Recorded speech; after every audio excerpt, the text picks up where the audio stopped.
welcome back to Real Housewives of Salt Lake City, Season 6, Episode 6. The event from the winery is over, and we get to a scene of where Heather and Angie are making coffee, and they decide to call each other. They call and check on each other after the winery, and they ask how each other's doing, and then Heather asks about Mary. And from what we saw at the winery, Mary was just absolutely done with Angie. I think Angie should have just kept her mouth shut, but she couldn't calm down, and now here you are having to make up again with Mary. If you know how sensitive Mary is, if you know Mary is just not going to put up with some of the stuff, it's best to just understand that you have to sometimes tone it down, which was Mary was trying to get you to do. Just tone it down. Don't embarrass yourself. Don't let nobody get you that over emotional that you cannot control yourself. The ladies also start to discuss Lisa and how that friendship is going. Both of the ladies want Lisa to be more accountable with her feelings and how and when she treats people disrespectfully, and to just be a better friend overall. Now, I am glad that Angie is taking accountability for her actions at the winery. She did absolutely too much. She got over emotional, overstimulated as well.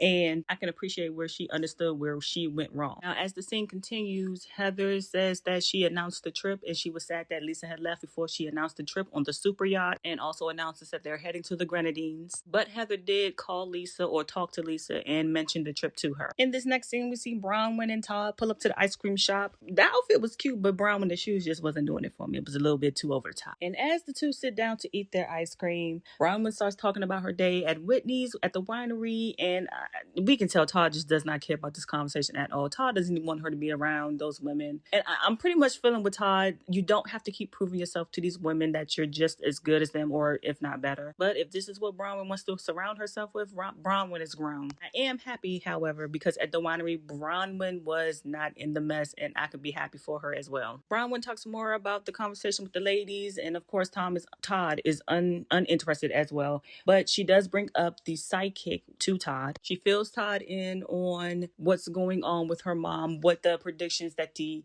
psychic had said. And of course, in Todd fashion, he doesn't believe in any of that stuff. Todd is not interested. If it's not something physical that he can handle in front of his face, he doesn't believe in it, and that's the kind of man Todd is. But Bronwyn gets emotional because Todd is not believing in any of this, and instead of just being supportive, he's kind of cynical with it, which hurts her feelings. So they get into a moment, and he does apologize. He's trying to accept what point of whatever the psychic had said about her mom, and it really touched a point in her that she really wants to just get over whatever issue her and her mom has. So after the commercials, we get to the next scene with Lisa packing for the trip, and they're going to Canawan, I think. Don't let me get the line, y'all. And Lisa is explaining how previously she's been on other yachts and how wonderful and amazing it is. However, she does think this is a good girls trip, even though she's staying for 3 days instead of 7 to 10, and it's a few women that she's not getting along with at the moment. Lisa then informs John that she did talk to a psychic. She filled him in on what the psychic said, especially about their communication issues, to which they both start to discuss. They both come to the conclusion of the discussion about how they both feel like they're on different pages, how one manages one part of the household and the finances, and the other one manages as well. This has been going on since the beginning of their marriage, and how Lisa doesn't feel fully supported. She feels taken for granted. Now, in this moment, John agrees. He agrees that, they aren't on the same page. But however, he doesn't think that Lisa is going to sit and listen and agree, or at least want to hear him out on what he feels. And right here in this moment, I feel like y'all should have been in couples counseling. If this has been going on since the beginning of the marriage, and you guys have not really set the boundaries, have really not set the dynamic of what's going to happen in the marriage so you both can be a team, you both need counseling. You need something so you guys can both feel balanced. Somebody can help mediate you. And there's nothing wrong with having someone help you along the way. So in this next scene, we pull up to Angie's house, and we are seeing her get ready for Mary's arrival. Now we see Mary roll up in a lovely Range Rover and them heels. Mary, why your heels so high? You know you can't walk in them heels like that, especially when it's windy, girl. But nonetheless, Mary looks amazing, and she shows up to Angie's door. And as soon as Angie opens the door, Mary starts right on it.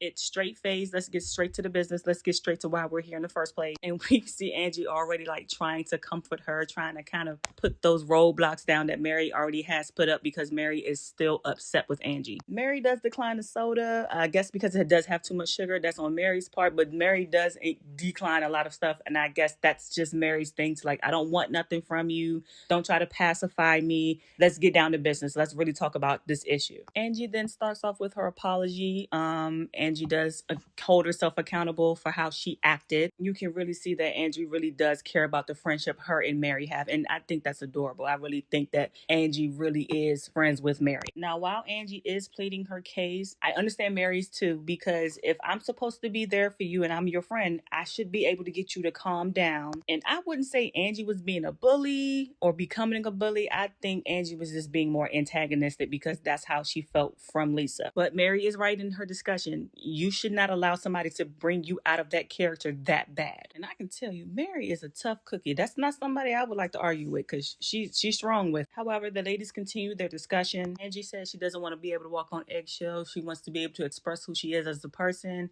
And Mary says, lately you haven't been that person. And lately Angie has been trying to throw tantrums or she's been a bit on edge. And as Mary expresses, she doesn't want to be around that person with that type of dark energy because she feels like Angie is in a different headspace. In this moment, I can appreciate Mary being honest with her. It gives Angie a second to look back and think back and reflect on how she has been behaving lately. Now, in this moment, Mary brings up the fact that Angie brought up her fart a week earlier while she was with Brahman. I guess the ladies were all having some time together, some tea time together, or just spending time together. And it kind of made Mary feel awkward because I guess she farted, which I get Mary's feelings, but I think Angie was trying to make her feel comfortable. Like, you don't have to be embarrassed about that. It's okay. But I didn't think Angie needed to keep bringing it up all the time. So they both continue to talk about the fart and Mary, I'm sorry, this is funny.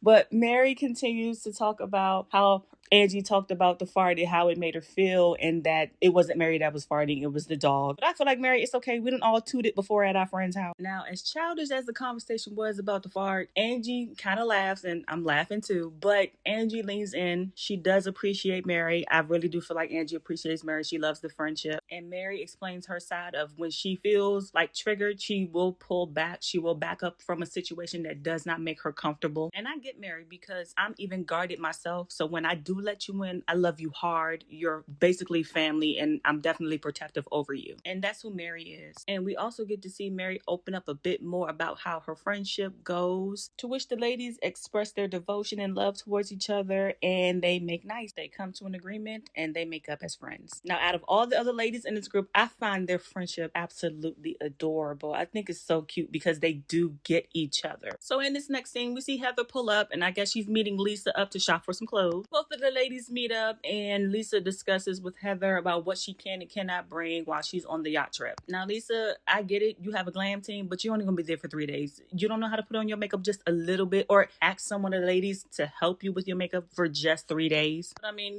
it's your money. It's how you do it. As they further discuss the trip, Heather lets her know, look, somebody can help you with your makeup like I just suggested and Angie can help you with your hair. Of course, Lisa's like, that's a hard no. And I'm confused. I can hate you, but if you can do some hair, do something with my hair. Thank you. And now they discuss Angie, which Lisa throws a dig on how Angie's never been on a yacht trip. And we know that's a dig because why did you even need to mention that? And even in this moment, you can see Heather visibly just gets annoyed. And I'm like, finally, Heather, yes, it's annoying. Say something to your friend. It's okay to let your friend know that she's wrong. Lisa now expresses how she's sick of Angie and all her attacks and how she thinks Angie is getting off on attacking her. Lisa, no, she's responding to what you already have done. Her having that meltdown at the winery is frustration from you not listening, from you always throwing digs, always throwing jabs, always calling names, always starting something. That's where the frustration comes in from. Now, even though they're having this little disagreement at the clothing store, I wish Heather would have spoken up just a little bit more. You can say, yeah, both of you are wrong. Both of you are